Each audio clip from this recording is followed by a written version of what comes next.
Non-violence, persuasion, grâce. Alors ça, c'est très tordu, mais bougrement intelligent.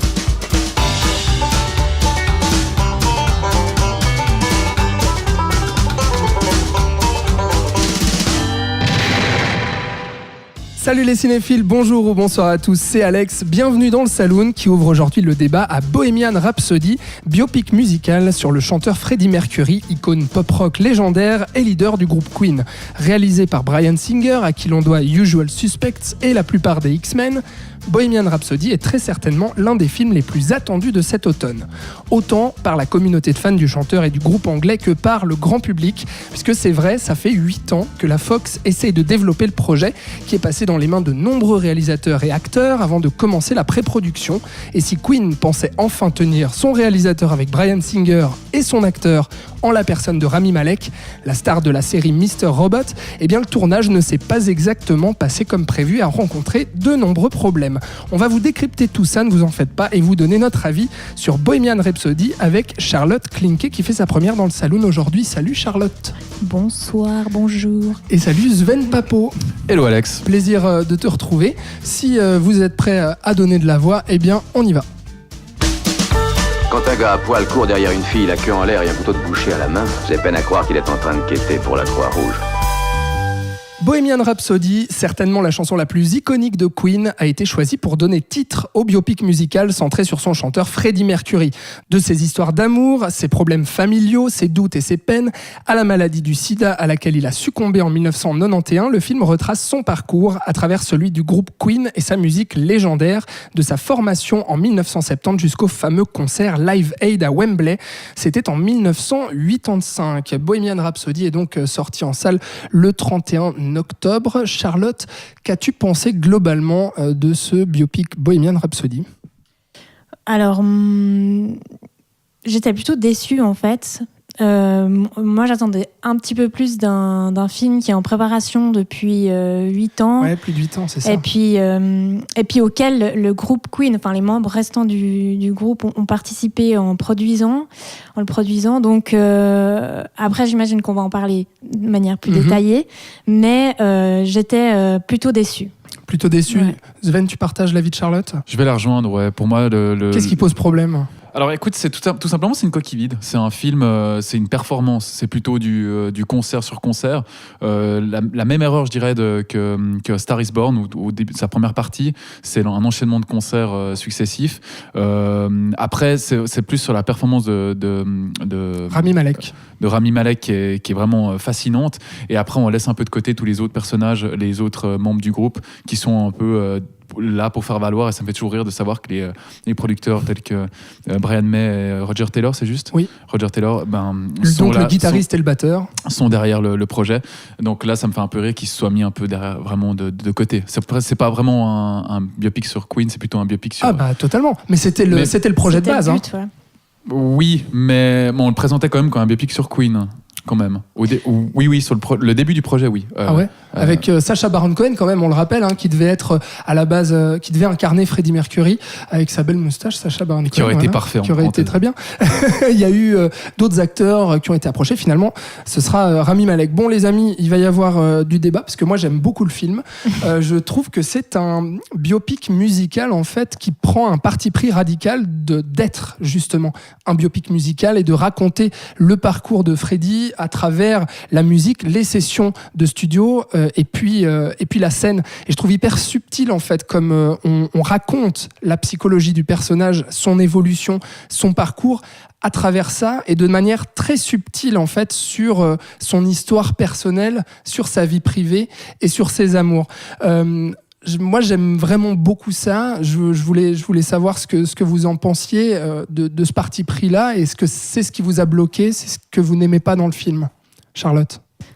Moi, c'est plutôt l'inverse que j'ai ressenti. C'était comme tu as dit, un parti pris, mais de faire un biopic sur Freddie Mercury. Après... Sans s'attacher, sans s'attarder sur ce qui fait de lui un artiste. Moi, ce qui m'a direct dérangée, c'est le côté de mettre Freddie Mercury dans la position du génie. C'est-à-dire que en 2 temps 3 mouvements, on a les premières notes de Bohemian Rhapsody, il se promène dans la nature, il a l'idée d'une autre chanson. Les chansons sont conçues de manière très rapide, j'ai pas l'impression qu'il y travaille vraiment. Donc je sais pas si ça a vraiment été un biopic musical. Pour moi, c'était juste regardez, on va vous mettre le hit que vous attendez tant, il va arriver, et puis on passe très très vite. Cette session de travail, justement, elle est très vite effacée. Enfin, c'est une ellipse pour moi. Et puis, il y a dès le moment... beaucoup d'ellipses d'ailleurs, Oui, sur l'ascension du groupe, etc. Ça va assez rapidement. Bon, c'est vrai qu'il faut traiter 15 ans d'histoire du groupe, et puis il s'en est passé des choses quand même dans la vie de Freddie Mercury, puisque il y a bien sûr cette rencontre dans ce bar, dans ce café-concert à la base, où on a le groupe Queen qui est quasiment formé.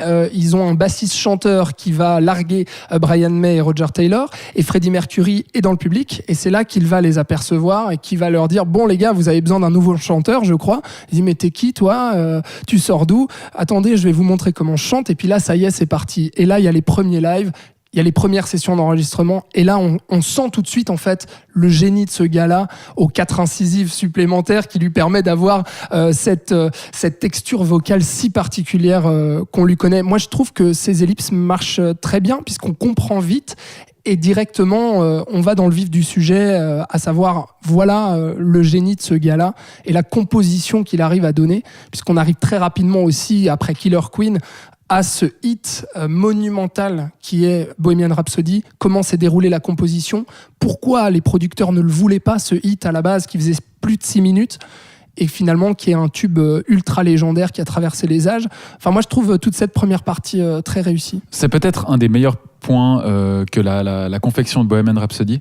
C'est la confection d'un hit de 6 minutes qui ne pouvait pas passer en radio. C'est pour ça que les producteurs, l'agent ne voulait pas. D'ailleurs, qui découle une super scène avec c'est un président de label, un gérant de label. Un producteur, ouais. En plus, qui va chercher, qui sort un peu des carcans musicaux, donc qui devient un peu un hymne d'opéra, rock-opéra. Exact. Il était en avance sur son temps, le cher Freddie Mercury. Et là, on arrive surtout à une confection d'hymne, on va dire, qui va traverser les ans et les âges, et surtout qui va être descendu par la critique. Ce qui est très intéressant de savoir que à ce moment-là, quand il est sorti, le hit était en fait détesté. Ça me fait penser un peu à Fight Club de Fincher, qui était détesté, qui est sorti après en DVD, qui est devenu un hymne. Donc là je trouve ça c'est intéressant, la confection de ce single. Et puis qui va ressortir plus tard et qui va devenir vraiment un morceau légendaire. Donc là, de nouveau, la légende de Queen, ce qui est intéressant dans ce film, c'est l'axe qui est pris, que le Queen n'a pas tout de suite été reconnu comme légende du rock. Parce que beaucoup de personnes pensent encore que c'est pas du rock. Hein. C'est plutôt de la pop un peu aseptisée. Oui, puis ça a énormément changé, Queen, à travers les âges. Mais ce qui est très juste sur ce que tu dis, que moi j'ai énormément apprécié, en fait, c'est ce fétichisme qu'il y a sur les sessions studio, sur les instruments, sur les textures vocales. On te décrypte comment Freddie Mercury avait pensé tous les chœurs, en fait, les Galileo, etc., sur Bohemian Rhapsody. Et moi, j'ai adoré ça en tant que musicien aussi. Moi, je pratique aussi certains instruments, et ça m'a fait un bien fou de voir ça et de voir des lives aussi bien filmés aussi, des sessions studio vraiment très précises, très méticuleuses dans la mise en scène. Mais justement, là, vous parlez d'une période qui a été ultra couverte par des photos, par des archives, par des articles, des journaux sans doute. J'ai pas compris, tu m'as parlé juste avant de ces premières scènes, quand il découvre le groupe Smile, etc. Je n'ai pas compris ces premières scènes, de mon point de vue en tout cas, parce que on s'y attarde. Surtout, c'est historiquement complètement faux. C'est ça le pire. C'est que en fait, Freddie Mercury connaissait le bassiste de Smile, c'était son ami. Il les a présentés. Le bassiste en question, le chanteur bassiste, a présenté Freddie Mercury au groupe Smile. Avant de devenir leur chanteur, il a essayé de percer dans d'autres groupes qui n'ont jamais marché. Mais ils étaient restés très proches, le groupe Smile et Freddie Mercury, dans toutes ces expériences parallèles, quoi. Et un jour, son ami bassiste-chanteur s'en va, propose à Freddie Mercury de prendre sa place, et Freddie Mercury accepte. Donc je ne comprends pas... Ah oui, que c'est pas été montré, ça, ouais. Non, puis surtout, je comprends pas ce besoin de mettre Freddie Mercury en avant, mais en racontant, finalement, si on fait un film sur lui, autant le faire correctement. Et cette première partie est tellement longue et ils n'ont même pas pu, je trouve, le faire de manière correcte. Avec alors, sans doute parce que c'est mon point de vue, ils avaient besoin aussi de placer Freddie Mercury, justement, comme je l'ai dit tout à l'heure, lui octroyer ce statut presque de martyr. Parce que moi, je l'ai vu comme ça. Okay. Et puis, de génie qui reçoit tout de manière transcendantale ou qui ose, excentrique, etc. Mais... puis justement, ce début me dérange justement pour ça. Enfin, le gars qui chante dans la rue pour convaincre Brian May et Roger Taylor. D'accord. T'as pas convaincu? Bah non, surtout que je suis pas sûre que ça soit vrai. Donc après, je sais pas, parce que étant donné que le groupe a suivi vraiment toute la production. Mais c'est ça que je comprends pas. Peut-être qu'il y avait des litiges avec le bassiste dont tu parles, qu'ils ont pas voulu le citer, j'en sais rien. Peut-être qu'il y avait tout simplement des erreurs historiques. C'est vraiment pas comme ça. Alors moi, sincèrement, je savais pas ce que tu viens de dire, je ne savais pas. J'avoue ne pas savoir. C'est vrai que l'histoire de Queen n'est pas vraiment une histoire qui m'intéresse au plus haut point. Mais si on regarde bien, à la fin, quand ils se séparent, le groupe se sépare et puis que j'ai toujours appelé Freddy Krueger, c'est horrible. C'est Halloween. Il a pas de moustache pourtant, Freddy Krueger. Non, Freddie Mercury.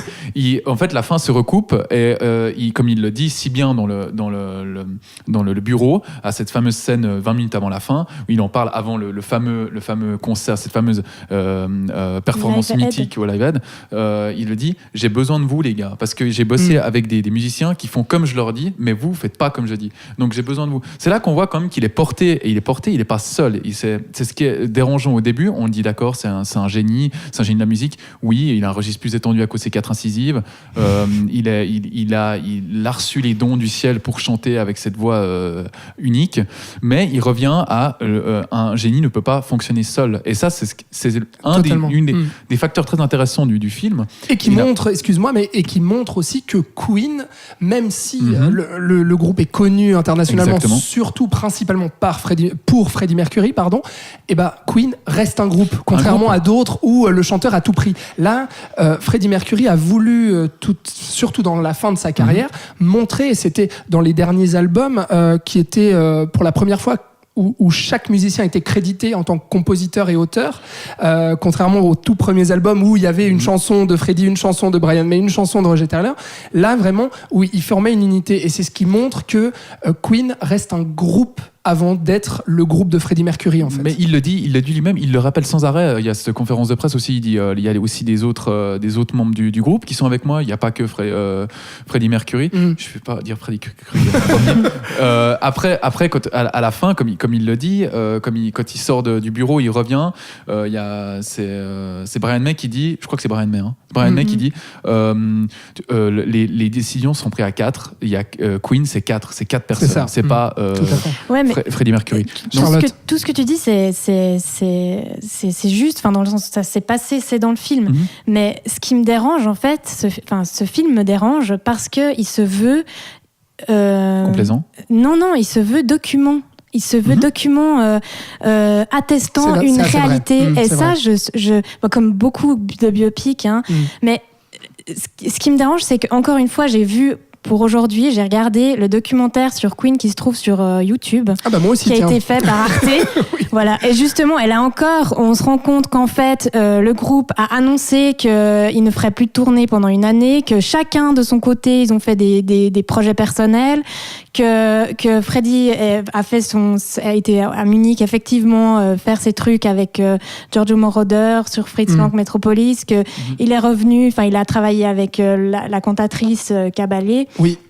Voilà. Espagnol, mais de leur côté, Brian May, Roger Taylor, ils ont fait des projets personnels également. On le voit pas dans le film, mais c'est parce qu'on se centre uniquement sur Freddie aussi. Ouais, je sais, mais alors, et puis ensuite, il disait, les mots de Roger Taylor, Queen a toujours été le vaisseau central, ce autour de quoi ce autour du quoi on naviguait, mais on revenait toujours à cette base solide qu'est le groupe Queen.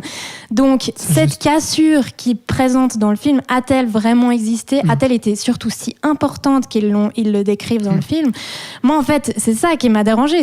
Au final, c'est pas un biopic sur Freddie Mercury, c'est un biopic sur Freddie Mercury et sa relation avec Paul Prenter que personne connaît. Tout le monde a oublié. Alors pour dire, c'est en fait son manager amant. À un moment. Voilà. C'est-à-dire qu'on voit peut-être son amant, mais c'est pas spécialement précisé.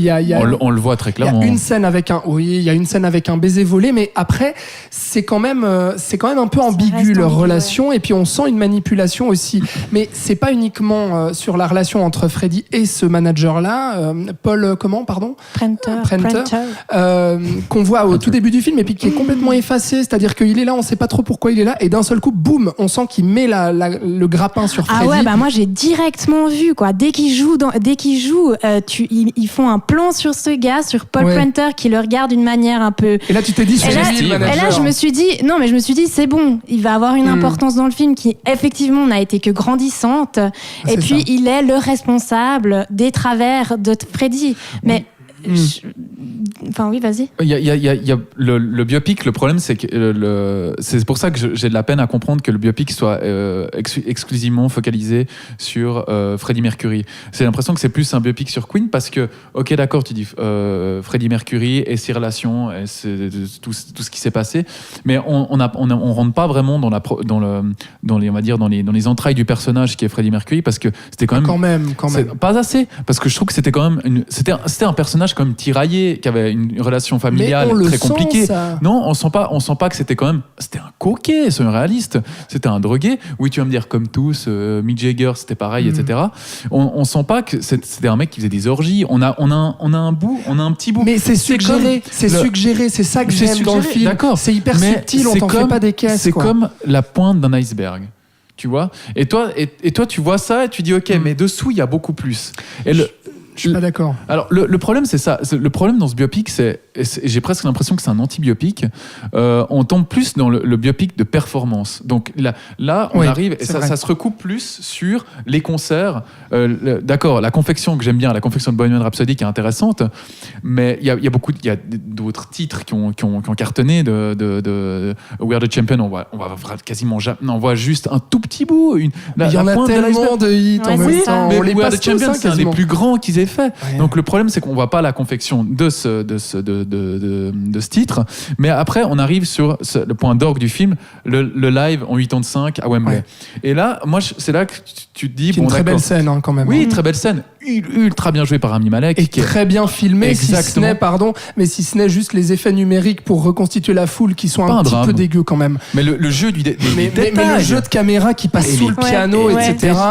Les détails, les mouvements, la chorégraphie qui revisite Rami Malek, waouh, incroyable. Alors lui, il est mais fabuleux. Ah ouais, il est phénoménal. Parce que ce qui est drôle avec Rami Malek, c'est que j'ai entendu des connaissances me dire, ouais, mais il lui ressemble pas tant physiquement. Mais c'est vrai. Mais en fait, une fois qu'il apparaît, dès les premiers moments, tu vois que Freddie en fait pendant tout le film, parce que non seulement il a la gestuelle, il a l'attitude, et puis bon sang, mais j'ai rarement vu un mec imiter aussi bien le playback.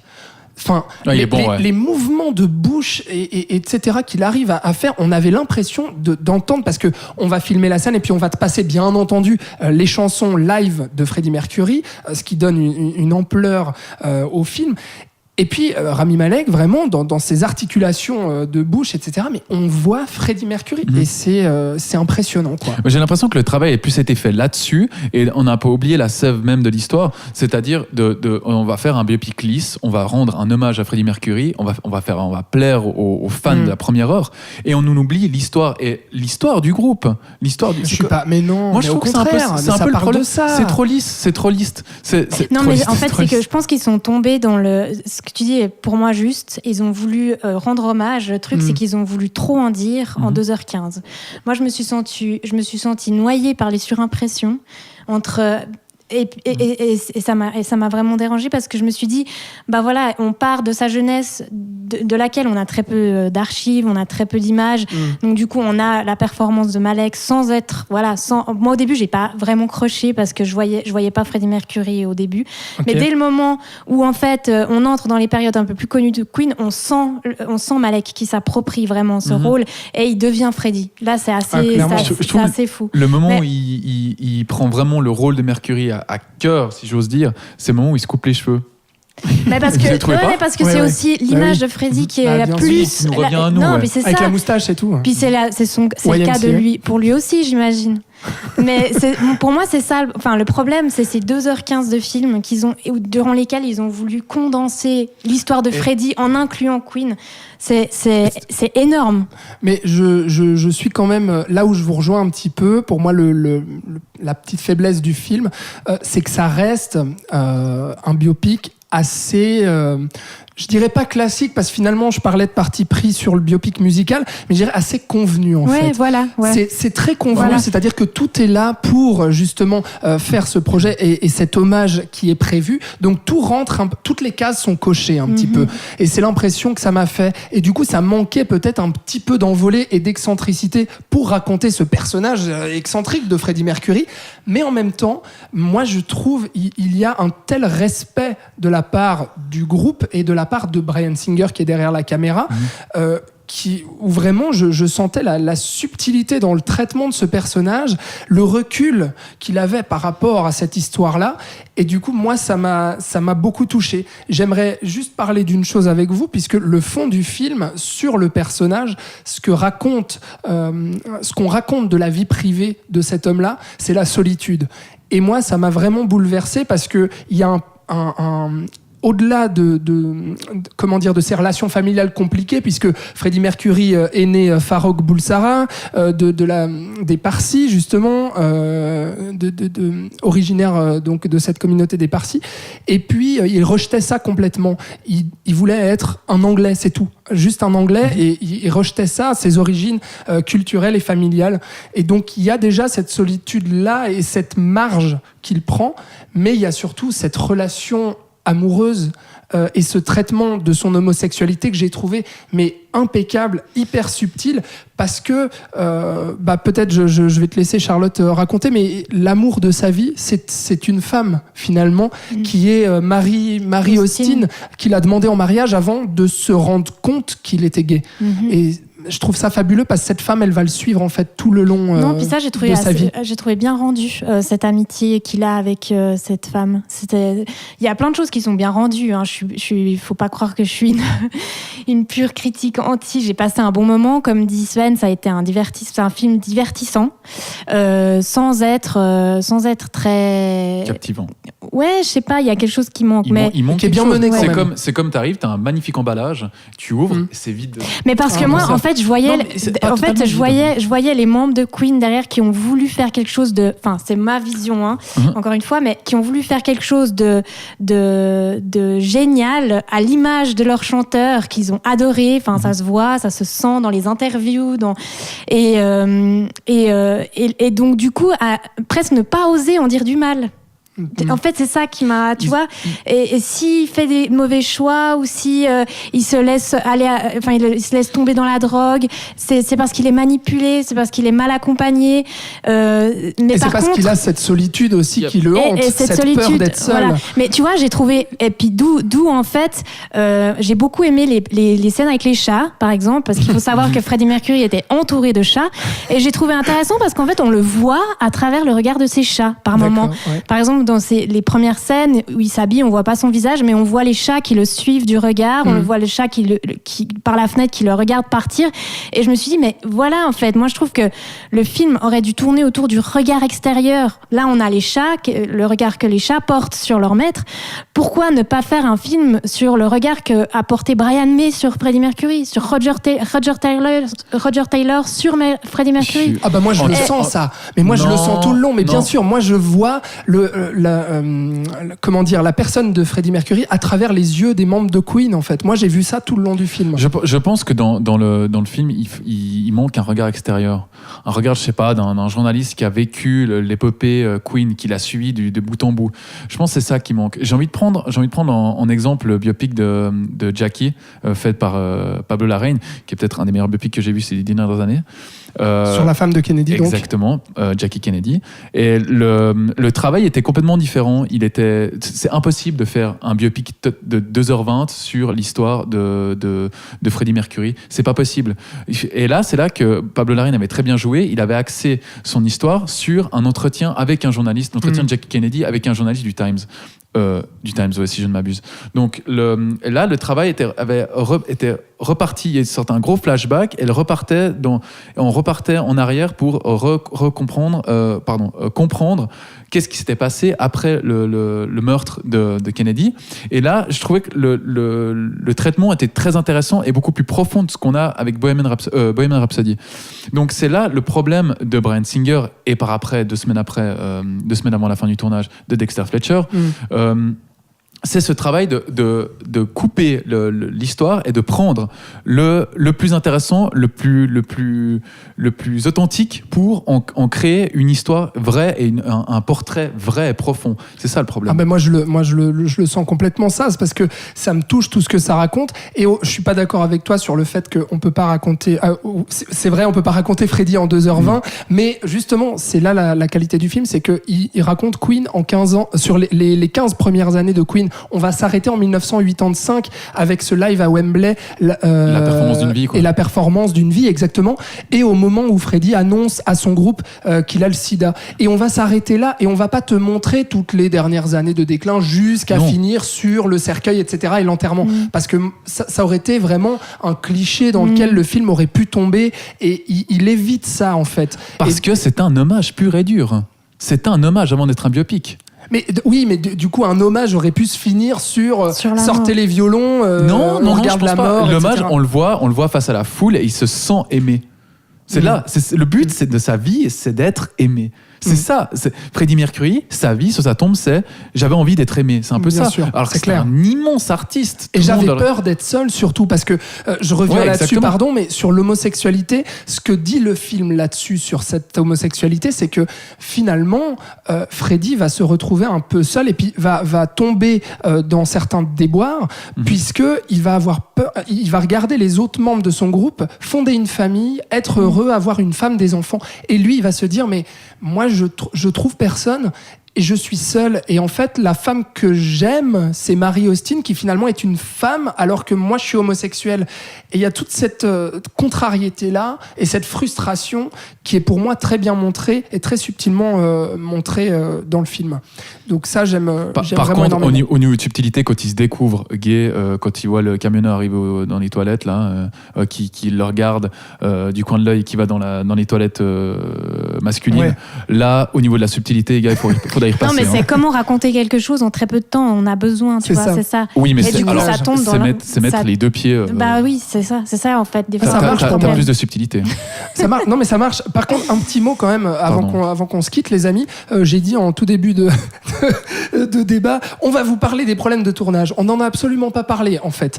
On a pleuré. Juste pour dire très rapidement ce qui s'est passé, Bryan Singer a été viré par la Fox du plateau parce que il avait des problèmes personnels qui ont fait qu'il désertait le plateau de tournage, et qu'en plus il y a eu des problèmes d'entente avec Rami Malek, mais on va pas y passer là-dessus.